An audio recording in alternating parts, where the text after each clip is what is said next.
Pois este Melquisedeque, rei de Salém, sacerdote do Deus Altíssimo, que encontrou Abraão retornando da derrota dos reis e o abençoou, a quem Abraão deu o dízimo de tudo.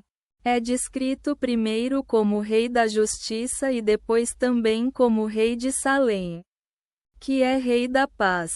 Sem pai, sem mãe, sem genealogia, sem início de dias ou fim de vida, assemelhando-se ao Filho de Deus, permanece sacerdote para sempre. Considerai, portanto, quão grande é este, a quem até mesmo Abraão, patriarca, deu o dízimo dos melhores despojos.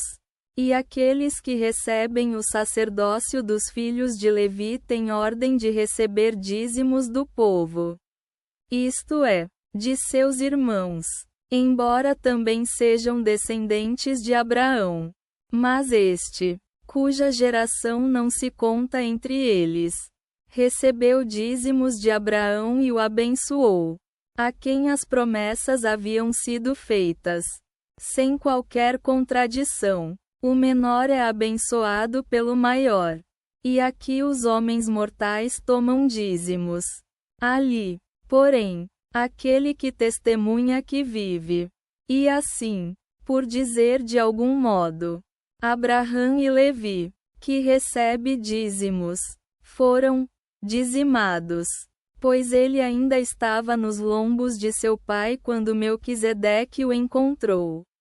Se, portanto, a perfeição viesse pelo sacerdócio levítico, pois o povo recebeu a lei sob ele, que necessidade haveria de outro sacerdote surgir segundo a ordem de Melquisedeque e não segundo a ordem de Arão? Pois, ao se transferir o sacerdócio, é necessário que haja também transferência da lei. E de quem se fala aqui? É de outra tribo, da qual ninguém serviu no altar. Pois é manifesto que de Judá surgiu nosso Senhor, a quem Moisés nada disse sobre sacerdotes. E ainda mais manifesto é que, segundo a semelhança de Melquisedeque, surge outro sacerdote, não segundo a lei de mandamento carnal, mas segundo o poder de uma vida indissolúvel, recebendo testemunho. Tu és sacerdote para sempre segundo a ordem de Melquisedeque. De fato, a ordenança anterior é repudiada por sua fraqueza e inutilidade, pois a lei nada trouxe à perfeição, mas a introdução de uma esperança melhor, pela qual nos aproximamos de Deus. E isso não é sem juramento, pois aqueles foram feitos sacerdotes sem juramento, mas este, com juramento, pelo que diz a respeito dele, jurou o Senhor e não se arrependerá. Tu és sacerdote para sempre.